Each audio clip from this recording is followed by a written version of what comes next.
اسلام میں محبت ہے، اور یہ محبت بھی کون سی محبت ہے؟ جو نکاح کے بعد ہوتی ہے۔ اسلام میں نکاح کے بعد محبت ہوتی ہے، محبت کے بعد نکاح نہیں ہوتا۔ اسلام میں لو میرج نہیں ہے۔ اسلام کا یہ طریقہ ہی نہیں ہے کہ پہلے لڑکی کو پسند کرو پھر نکاح کرو۔ اسلام یہ کہتا ہے رشتہ دیکھو، لڑکی پسند آ جائے نکاح کر لو، محبت کر کے نکاح کرو۔ یہ اسلام کا کانسیپٹ نہیں، اسلام میں لو میرج نہیں ہے۔ اور اللہ کی قسم، جو محبت نکاح کے ذریعے پیدا ہوتی ہے وہ کالج کے کیمپس میں نہیں پیدا ہو سکتی، وہ ہاسٹل کے کمروں میں نہیں پیدا ہو سکتی، وہ کٹیہار کے پارکوں میں نہیں پیدا ہو سکتی، وہ ریسٹورنٹ میں نہیں پیدا ہو سکتی، وہ زنا کے اڈوں پر نہیں پیدا ہو سکتی۔ جو محبت نکاح کے ذریعے جنم لیتی ہے۔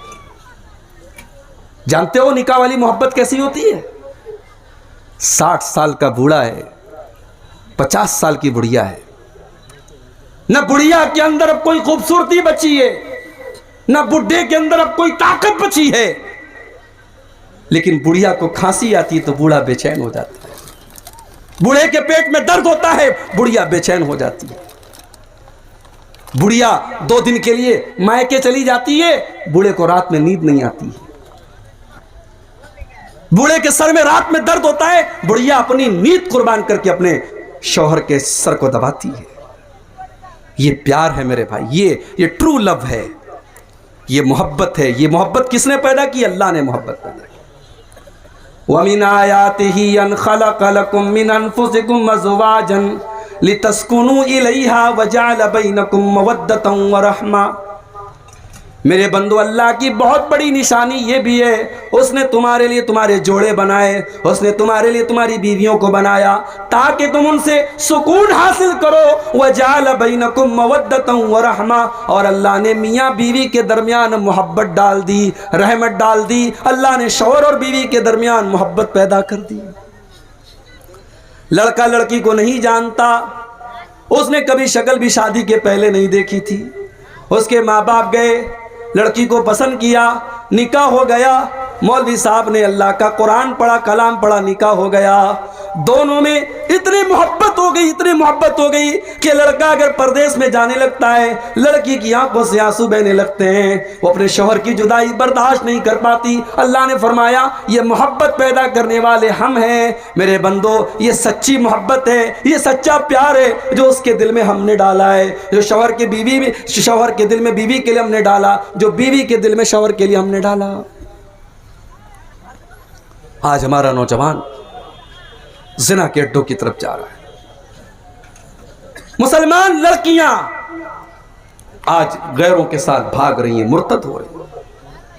میرے پیارے ساتھیو، آج سب سے پہلے اپنے ایمان کی قدر کرو، اپنے ایمان کی اہمیت کو سمجھو، اپنی توحید کی اہمیت کو سمجھو، اپنے سر کو اللہ کے علاوہ کسی اور کے در پہ نہ جھکاؤ۔ بہت سے اہل حدیثوں کے گھر میں بھی تعویذ پہنا جا رہا ہے، بچوں کی مالش ہو رہی ہے، ماں پیشانی پر ٹیکا لگاتی ہے، پوچھو ٹیکا کیوں لگاتی ہے؟ وہ کہتی ہے نظر نہ لگ جائے۔ بچہ بیمار ہو گیا، گلے میں کالے رنگ کا دھاگا باندھ دیتی ہے۔ بچی بیمار ہو گئی، پیٹ میں دھاگا باندھ دیتی ہے۔ اہل حدیثوں کے گھروں میں یہ سب ہونے لگا ہے۔ معاف کیجئے گا، اگر توحید میں کمی ہے، اگر توحید گڑبڑ ہے تو ہمیں اور آپ کو اپنے آپ کو اہل حدیث کہنے کا کوئی حق نہیں۔ وہ اہل حدیث ہو ہی نہیں سکتا جس کے گھر میں توحید نہ ہو، جس کے دل میں توحید نہ ہو۔ ارے ہمارے بہت سارے بھائی کہتے ہیں نا، ہم قیامت کے دن نبی کا دامن نہیں چھوڑیں گے۔ ارے نبی کا دامن وہ پکڑے گا جو توحید پر ہوگا۔ آئیے بڑی پیاری حدیث آپ کو سناتا ہوں۔ قیامت کے دن اللہ کے نبی کس کی شفاعت کریں گے، کس کا دامن ملے گا، نبی کا دامن کس کو ملے گا؟ ذرا اس حدیث کو اپنے سامنے رکھیے۔ صحیح بخاری کے الفاظ ہیں، حضرت ابو ہریرہ کہتے ہیں کہ میں نے اللہ کے نبی سے سوال کیا۔ اچھا، ابو ہریرہ کون ہے؟ جانتے ہیں آپ ابو ہریرہ کون ہے؟ پتا ہے؟ بولو بھائی، سو رہے ہو یا جاگ رہے ہو؟ ابو ہریرہ کون ہے؟ صحابی ہیں، بس اتنا معلوم ہے، صحابی ہیں۔ اور کچھ؟ ابو ہریرہ وہ صحابی ہیں، ان کا کوئی کام دھندہ نہیں، کوئی تجارت نہیں، کوئی بزنس نہیں، کوئی دکان نہیں، ان کا بس ایک ہی کام ہے، وہ 24 گھنٹے نبی کے دروازے پر رہتے ہیں، نبی کے ساتھ رہتے ہیں، نبی کی باتوں کو نوٹ کرتے ہیں، نبی کی حدیثوں کو نوٹ کرتے ہیں، ان کو سنتے ہیں اور یاد کرتے ہیں۔ آج 1 گھنٹے کی تقریر ہم کو آپ کے سامنے کرنی ہے تو ہم موبائل کا سہارا لیتے ہیں، کوئی حدیث پڑھنی ہے سرچ کرتے ہیں کہ حدیث ایک بار ریپیٹ کر لوں، حدیث صحیح ہے کہ نہیں، صحیح پڑھ رہا ہوں کہ نہیں پڑھ رہا ہوں۔ ابو ہریرہ کے دور میں موبائل نہیں تھا، کمپیوٹر نہیں تھا، لکھنے پڑھنے کا رواج نہیں تھا، مگر اللہ نے ابو ہریرہ کو غضب کی میموری دی تھی۔ 5274 حدیثوں کو ابو ہریرہ نے یاد کیا تھا۔ 5274 حدیثوں کو حضرت ابو ہریرہ نے یاد کیا تھا میرے بھائیوں، اور پورا من وعن جیسے نبی سے سنا تھا ویسے امت کو پہنچایا تھا۔ ابو ہریرہ اللہ کے نبی سے سوال کرتے ہیں، اے اللہ کے نبی، من اسعد الناس بشفاعتک، قیامت کے دن وہ کون سا خوش نصیب ہوگا جس کو آپ کی شفاعت نصیب ہوگی؟ اب ذرا اللہ کے نبی کا انداز دیکھیں۔ اللہ کے پیارے نبی فرماتے ہیں، اے ابو ہریرہ، مجھے پتا تھا یہ سوال سب سے پہلے تم ہی کرو گے، لما رأیت من حرصک علی الحدیث، اس لیے کہ میں دیکھ رہا تھا کہ تمہارے اندر حدیث کو سیکھنے کی طلب ہے، تم حدیث کو سیکھنا چاہتے ہو، تم حدیث کو جاننا چاہتے ہو، تمہارے اندر حدیث کو سیکھنے کی تڑپ ہے۔ کاش اللہ ہمارے نوجوانوں میں یہ تڑپ پیدا فرماتے۔ میرے نوجوان ساتھیوں، آج آپ کے موبائل میں حدیث کا بھی سافٹ ویئر ہونا چاہیے۔ واٹس ایپ چلانے والوں، فیس بک چلانے والوں، آپ کے موبائل میں کوئی ایسا ایپ بھی ہونا چاہیے کہ آپ کم سے کم روزانہ 1 حدیث کا بھی مطالعہ کریں۔ آج ماشاءاللہ ایک ایپ آتا ہے موبائل کے اوپر، اسلام 360، ایک ایپ آتا ہے محدث لائبریری، میں نام بتا رہا ہوں، نوٹ کر لو اس کو، اسلام 360 محدث لائبریری، پلے اسٹور میں آپ کو مل جائے گا، ایپ ڈاؤن لوڈ کرو، حدیث کی ساری کتابیں موجود ہیں، قرآن کی کم سے کم 10-12 تفسیریں موجود ہیں، قرآن کی مستند تفسیر ہے تفسیر احسن البیان، آپ اس کا مطالعہ کیجئے، آپ حدیث کی کتابوں کو کھولیے اور روزانہ زیادہ نہیں 1 حدیث کا آپ مطالعہ کیجئے۔ یہ تڑپ آپ کے دل میں بھی پیدا ہونی چاہیے جو حضرت ابو ہریرہ کے دل کے اندر تھی۔ اللہ کے نبی نے فرمایا، اے ابو ہریرہ، اسعد الناس بشفاعتی یوم القیامت من قال لا الہ الا اللہ خالصا من قبل نفسہ۔ اے ابو ہریرہ، کل قیامت کے دن وہ خوش نصیب انسان جس کو میری شفاعت ملے گی، یہ وہ انسان ہوگا جس نے دل سے لا الہ الا اللہ کہا ہوگا، جو توحید پر رہا ہوگا، جس نے اپنے آپ کو شرک سے بچایا ہوگا، جو شرک کے بغیر دنیا سے گیا ہوگا۔ تو مشرک کو میرے بھائی نبی کا دامن بھی نصیب نہیں ہوگا۔ مگر آج کا مسلمان کیا کر رہا ہے؟ کرے غیر گر بت کی پوجا تو کافر، کرے غیر گر بت کی پوجا تو کافر، کواکب میں مانے کرشمہ تو کافر، جھکے آگ پر بہرے سجدہ تو کافر، جو ٹھہرائے بیٹا خدا کا تو کافر، مگر مومنوں پر کشادہ ہے راہیں، پرستش کرے شوق سے جس کی چاہیں، نبی کو جو چاہیں خدا کر دکھائیں، اماموں کا رتبہ نبی سے بڑھائیں، مزاروں پہ جا جا کے نظریں چڑھائیں، شہیدوں سے جا جا کے مانگیں دعائیں، نہ توحید میں کچھ فرق اس سے آوے، نہ اسلام بگڑے نہ ایمان جاوے۔ یہ ایمان کیسا ایمان ہے میرے بھائی کہ آج مسلمان مزاروں پہ جا کے سجدہ کر رہا ہے۔ یہ مہینہ آیا ربیع الثانی کا، اس مہینے میں بڑے پیر صاحب کے نام کا بکرا ذبح ہوتا ہے، ان کے نام کی 11ویں ہوتی ہے۔ تو اس امت کی سب سے بڑی پرابلم شرک ہے۔ اور آگے بڑھیے، آج یہ امت ذلیل ہے، پریشان ہے، خار ہے، کیوں؟ کیونکہ اس امت نے اپنے آپ کو قرآن سے دور کر لیا۔ وہ قرآن کے جس کے بارے میں اللہ نے فرمایا، لو انزلنا هذا القرآن على جبل لرأيته خاشعا متصدعا من خشية اللہ، اگر ہم نے اس قرآن کو کسی پہاڑ کے اوپر بھی اتارا ہوتا تو پہاڑ بھی اللہ کے خوف سے چور چور ہو جاتا۔ اے انسانوں، تمہارے دل کی کیا اوقات ہے؟ تمہارا دل تو معمولی سا دل ہے۔ اس قرآن کو ہم نے کسی پہاڑ پر بھی اتارا ہوتا تو پہاڑ بھی اللہ کے خوف سے چور چور ہو جاتا۔ آج قرآن پڑھا جا رہا ہے، ہمارے دل کے اوپر کوئی اثر نہیں ہو رہا ہے۔ یہاں تو قرآن پڑھا جاتا تھا، اللہ کے پیارے نبی جب نماز میں قرآن پڑھتے تھے صحابہ رونے لگتے تھے۔ صحابہ کبھی کبھی قرآن پڑھتے تھے، اللہ کے پیارے نبی کی آنکھوں سے آنسو بہنے لگتے تھے۔ قرآن کو سن کر کے جنات ایمان لے آئے۔ ہو لوگو، آج وہی قرآن ہمارے سامنے پڑھا جا رہا ہے، ہمارے دلوں کے اوپر کوئی اثر کیوں نہیں ہو رہا ہے؟ قرآن، فضیل ابن عیاض کو دیکھو، اپنے زمانے کا بہت بڑا ڈاکو ہے، ڈاکہ ڈالنے کے لیے ایک مکان کی چھت پر کودتا ہے، رات کا سناٹا ہے، اللہ کا کوئی بندہ قرآن کی تلاوت کر رہا ہے، اور قرآن پڑھتے پڑھتے 27ویں پارے کی سورہ حدید کی 26ویں پارے کی سورہ حدید کی آیت پڑھتا ہے، الم یان للذین آمنوا ان تخشع قلوبہم لذکر اللہ۔ اے ایمان والو، کیا ابھی وہ ٹائم نہیں آیا کہ اللہ کا کلام سن کر کے تمہارے دل پگھل جائیں؟ اے ایمان والو، کیا اب بھی تم نہیں سدھرو گے؟ کیا تم اب بھی توبہ نہیں کرو گے؟ جب فضیل ابن عیاض کے کانوں میں قرآن کی یہ آیت پڑھی، فضیل ابن عیاض نے فوراً اللہ کی بارگاہ میں توبہ کی اور کہا کہ اے اللہ، وہ سمے آ چکا ہے، وہ وقت آ چکا ہے، اے اللہ میں تیری بارگاہ میں سچی توبہ کرتا ہوں۔ اور اس دن کے بعد سے فضیل ابن عیاض نے ڈاکہ ڈالنا بند کر دیا، اور اتنے بڑے عابد بن گئے کہ اپنے زمانے کے سب سے بڑے اللہ والوں میں ان کا شمار ہونے لگا، اور کھانے کعبہ کا 24 گھنٹے کھانے کعبہ کے پاس وہ زندگی گزارنے لگے۔ قرآن کی ایک آیت دل کی دنیا بدل دیتی، مگر ہمارا نوجوان، اس بیچارے کو تو گانے میں مزہ آتا ہے، اس کو میوزک میں مزہ آتا ہے، وہ ایئر فون لگا کر کے کانوں میں بائک بھی چلا رہا ہے تو گانا سن رہا ہے، کار میں بیٹھا ہے تو کار میں بھی گانا بجا رہا ہے، اس کو میوزک میں سکون ملتا ہے۔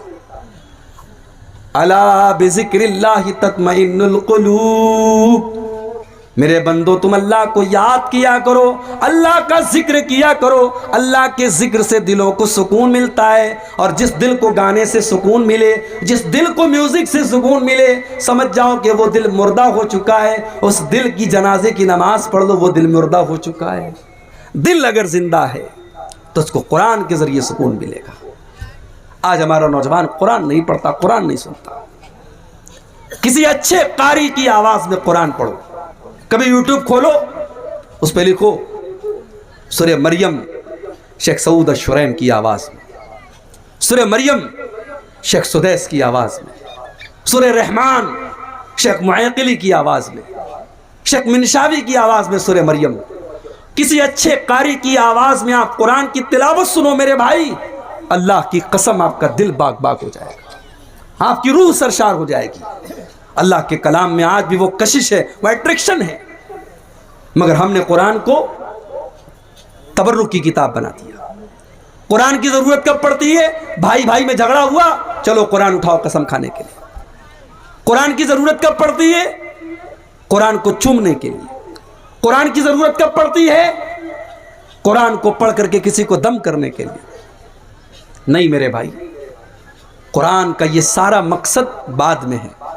قرآن کا سب سے بڑا مقصد ہے قرآن کو پڑھا جائے، قرآن کو سمجھا جائے، قرآن پر غور کیا جائے اور قرآن پر عمل کیا جائے۔ طارق انور صاحب ہمارے دوست ہیں، میسج کیا انہوں نے ہم کو، ہم نے ایک دن میسج نہیں دیکھا، 2 دن میسج نہیں دیکھا، 1 ہفتہ گزر گیا، 1 مہینہ گزر گیا، طارق صاحب نے کئی میسج ہم کو کیا، ہم نے میسج نہیں دیکھا۔ ان کو برا لگے گا کہ نہیں لگے گا؟ یہ سوچیں گے یار دوستی کا دعویٰ ہے اور میرا میسج بھی نہیں دیکھا جا رہا ہے۔ واٹس ایپ پر کوئی دوست میسج کرے اور ہم واٹس ایپ کھولیں اور دنیا بھر کے میسج چیک کریں اور اپنے دوست کا میسج چیک نہ کریں تو دوست تو ناراض ہو جائے گا نا۔ قرآن اللہ کا میسج ہے، قرآن اللہ کا میسج ہے، اور وہ میسج ہمیں ملا ہے میرے بھائی، یہ میسج ہمیں ملا ہے، اور یہ اس لیے ملا ہے کہ اس میسج کو ہم پڑھیں اور دنیا کو یہ میسج پڑھ کے سنائیں، مگر ہم خود نہیں پڑھتے۔ کل قیامت کے دن اللہ کی عدالت میں ہمارا گریبان پکڑا جائے گا میرے بھائی. اللہ کے پیارے نبی ہمارا گریبان پکڑیں گے اور کہیں گے وقال الرسول یا ربی ان قوم اتخذوا هذا القرآن مہجورا. اللہ کے رسول کہیں گے اے اللہ میری قوم نے قرآن کو چھوڑ دیا تھا. اے اللہ میری قوم قرآن کو نہیں پڑھتی تھی. موبائل پر میں واٹس ایپ کا میسج تو 50 بار چیک کرتی تھی, موبائل پر میسج تو 50 بار چیک کرتی تھی. اے اللہ تیرا میسج یہ کبھی کھول کر کے نہیں دیکھتے تھے. آدھا گھنٹہ کے لیے صبح دکان کھولنے جاتے ہو, آدھا گھنٹہ بیٹھ کے تلاوت کر لو. صبح نوکری پہ جا رہے ہو, جانے کے پہلے 15 منٹ قرآن کی تلاوت کر لو میرے بھائی. دن بھر فرصت نہیں ملتی, رات میں آؤ کھانا کھاؤ. آج تو موبائل پر بھی قرآن موجود ہے, موبائل پر 10 منٹ کا ٹائم نکالو, تھوڑا سا قرآن پڑھ دو, تھوڑا سا ترجمہ پڑھ دو. وَلَقَدْ يَسَّرْنَا الْقُرْآنَ لِلذِّكْرِ فَهَلْ مِن مُدَّكِرٍ. ہم نے اس قرآن کو آسان بنایا ہے یاد کرنے کے لیے, ہم نے اس قرآن کو آسان بنایا ہے نصیحت حاصل کرنے کے لیے, ہم نے اس قرآن کو آسان بنایا ہے سمجھنے کے لیے. فَهَلْ مِن مُدَّكِرٍ. کیا ہے کوئی قرآن کو سمجھنے والا, کیا ہے کوئی قرآن سے سبق حاصل کرنے والا؟ تو یہ امت قرآن سے دور ہے, یہ امت نماز سے بھی دور ہے. مسجد کے لیے جلسہ ہو رہا ہے, مسجد بن بھی جائے گی انشاءاللہ, مگر آج مسجدوں کا حال کیا ہے؟ جلسے میں آ رہے ہیں 1000 لوگ, فجر تک سب گاؤں میں رہتے بھی ہیں, لیکن فجر کی نماز میں کتنے لوگ ملیں گے؟ 20 لوگ, 25 لوگ, 10 لوگ, 15 لوگ. حی علی الصلاۃ کی آواز آ رہی ہے, مسلمان کا کاروبار نہیں بند ہو رہا ہے. سعودی عرب میں بہت کچھ بدل رہا ہے, مگر ایک چیز نہیں بدلی ہے وہاں. اب بھی لوگوں کو سعودی عرب کی برائیاں نظر آتی ہیں. برائیاں کہاں نہیں ہیں میرے بھائی, دنیا بدل رہی ہے, سعودی عرب بھی بدل رہا ہے, مگر ایک چیز آج بھی سعودی عرب کے اندر ہے. آج سے 5 سال پہلے جب مجھے سعودی عرب جانے کا موقع ملا 2017 میں, مدینہ کے اندر مسجد نبوی سے واکنگ ڈسٹنس پر, تھوڑی دور پر ایک دکان پر میں نقاب خرید رہا تھا. میری اہلیہ نے فون کیا تھا نقاب لینا ہے, نقاب لے رہا تھا میں. نقاب میں پسند بھی کر چکا تھا, ریٹ بھی طے ہو چکا تھا. مسجد نبوی سے کے لاؤڈ اسپیکر سے اذان کی آواز آنے لگی, اللہ اکبر اللہ اکبر, اذان کی آواز آنے لگی. دکاندار نے فوراً کہا بھائی صاحب نماز کے بعد آئیے. میں نے کہا یار 5 منٹ کا کام ہے, نقاب پسند ہو چکا ہے, پیسہ دیتا ہوں میں, سودا طے ہو چکا ہے, لے لو. اس نے کہا نہیں, اذان ہو گئی ہے, اب میں سودا نہیں کر سکتا, اب کوئی ٹرانزیکشن نہیں کر سکتا, اذان ہو چکی ہے, اب آپ جائیے نماز پڑھ کے آئیے, میں ملوں گا آپ کو. اللہ کی قسم میرا دل باغ باغ ہو گیا. مجھے لگا کہ اسلام ابھی زندہ ہے, ایمان ابھی زندہ ہے. یہی ہونا چاہیے میرے بھائی. آپ کی تجارت, آپ کا کاروبار, آپ کی دکان, آپ کی بزنس اللہ کے ذکر سے بڑا نہیں ہے, نماز سے بڑا نہیں ہے. آج ہم لوگ اپنے کاروبار کو بنیاد بنا کے نماز سے دور ہیں. رجال اللہ تلہیہم تجارت ولا بیع عن ذکر اللہ. اللہ کے نیک بندے تو وہ ہوتے ہیں کہ اللہ کا ذکر اور نماز ان کے کاروبار کو تو بند کر سکتا ہے, لیکن ان کا کاروبار ان کو نماز سے نہیں روکتا, ان کی تجارت ان کو نماز سے نہیں روکتی. آج کا مسلمان نماز سے دور ہے. پچھلے سال میرا پروگرام تھا مالدہ میں, کلیا چک میں. اتفاق سے اسی دن 12 ربیع الاول کی تاریخ تھی. کلیا چک کے مارکیٹ سے گزرنا محال ہو گیا, اتنی بھیڑ تھی اور اتنا جلوس نکل رہا تھا. کس کا جلوس نکل رہا تھا بھائی؟ نبی کے عاشقوں کا, نبی کے چاہنے والوں کا. بڑے بڑے ڈی جے لگا کر کے ہم محبت رسول کا ڈھڈورا پیٹ رہے تھے. جس نبی نے اپنی ذات سے کبھی کسی کو تکلیف نہیں پہنچائی, اس نبی کی محبت کے نام پر آج ہم سڑکوں کو جام کر رہے تھے. کتنے مریض بیچارے پھنسے تھے, کتنی ایمبولینس پھنسی تھی, لیکن مسلمان اپنے جشن منانے میں بزی ہے. نبی کی محبت میں جلوس منانے اور جشن منانے والے مسلمانوں کو کوئی یہ کیوں نہیں بتاتا کہ جس نبی سے تم محبت کا دعویٰ کرتے ہو, اس نبی کو اپنی جان سے بھی زیادہ پیاری ایک چیز تھی نماز. وہ نبی نماز سے اتنی محبت کرتے تھے, اتنی محبت کرتے تھے. اللہ کے نبی کہا کرتے تھے جعلت قرۃ عینی فی الصلاۃ, نماز میری آنکھوں کی ٹھنڈک ہے. نماز کا ٹائم ہوتا تھا, اللہ کے پیارے نبی حضرت بلال سے کہتے تھے یا بلال ارحنا بالصلاۃ، اے بلال جلدی سے اذان دے دو، محمد کو سکون پہنچا دو، نماز کے ذریعے میرے دل کو سکون پہنچا دو۔ اللہ کے نبی کو نماز کے ذریعے سکون ملا کرتا تھا۔ اپنے آخری ٹائم بھی اللہ کے پیارے نبی اپنی امت کو یہ وصیت کر کے گئے تھے الصلاۃ الصلاۃ وما ملکت ایمانکم، او لوگو نماز کی پابندی کرنا، او لوگو نماز کا خیال کرنا، نماز کو مت چھوڑنا، اپنے غلاموں کا خیال رکھنا، اپنے نوکروں کا خیال رکھنا اور نماز کا خیال رکھنا۔ نماز کوئی معمولی عبادت نہیں ہے میرے بھائی۔ روزہ زمین پر فرض ہوا، زکوٰۃ زمین پر فرض ہوئی، حج زمین پر فرض ہوا، نماز آسمان پر فرض ہوئی۔ نماز کا حکم آسمان پر دیا گیا۔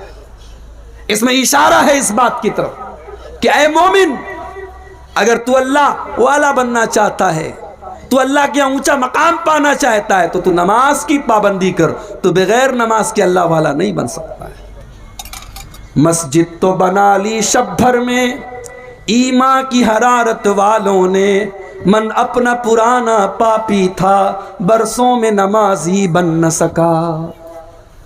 یہ امت نماز سے بھی دور ہے، یہ امت اپنے نبی کی سنت سے بھی دور ہے۔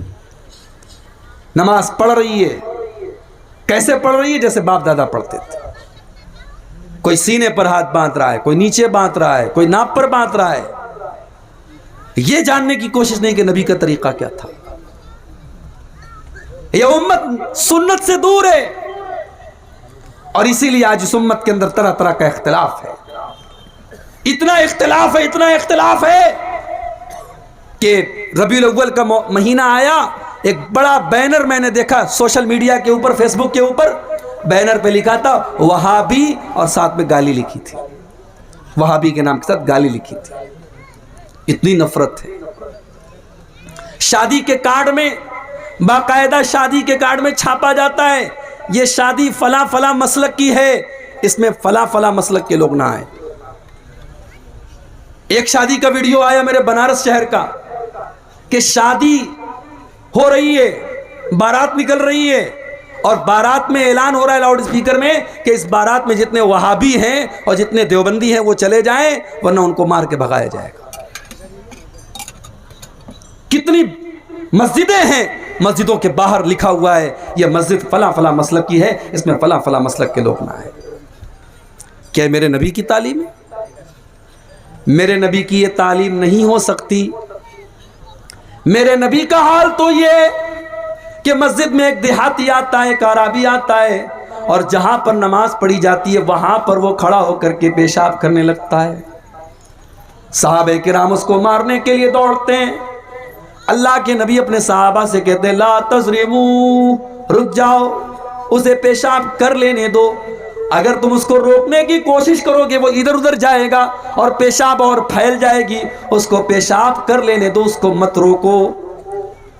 جب وہ پیشاب کر چکا، اللہ کے نبی نے اپنے پاس بلایا، بڑے پریم سے کہا، بڑی محبت سے کہا، بڑے پیار سے کہا ان هذه المساجد لا تصلح لهذا، میرے بھائی یہ مسجد ہے، یہ پیشاب کرنے کی جگہ نہیں ہے، یہ گندگی کرنے کی جگہ نہیں ہے، انما هي لذکر اللہ والصلاۃ، مسجد تو اللہ کا ذکر کرنے کی جگہ ہے، مسجد تو نماز پڑھنے کی جگہ ہے، میرے بھائی یہ پیشاب پاخانہ کرنے کی جگہ نہیں ہے۔ دیہاتی کو بات سمجھ میں آ گئی، وہ چلا گیا۔ ابھی اللہ کے نبی نے اتنے پر بس نہیں کیا، پانی کا بکٹ منگایا، پانی کی بالٹی منگائی، پیشاب کو صاف کروایا، اور جب پیشاب صاف کر دی گئی آپ نے اپنے صحابہ کو بلایا اور کہا کہ اے میرے صحابہ، جب وہ پیشاب کر رہا تھا تم اتنے جذبات میں کیوں آ گئے تھے؟ انما بعثتم میسرین ولم تبعثوا معسرین، اے میرے صحابہ تمہیں دنیا میں آسانی پیدا کرنے کے لیے بھیجا گیا ہے، تمہیں پریشانی پیدا کرنے کے لیے نہیں بھیجا گیا ہے۔ تمہارا کام دنیا میں آسانی پیدا کرنا ہے، تمہارا کام دنیا میں پریشانی پیدا کرنا نہیں ہے۔ یہ مسلمان کی، یہ نبی کی تعلیم یہ ہے میرے بھائی۔ آج نبی کا چاہنے والا مسلکوں کے نام پر بٹا ہوا ہے۔ کیوں بٹا ہے؟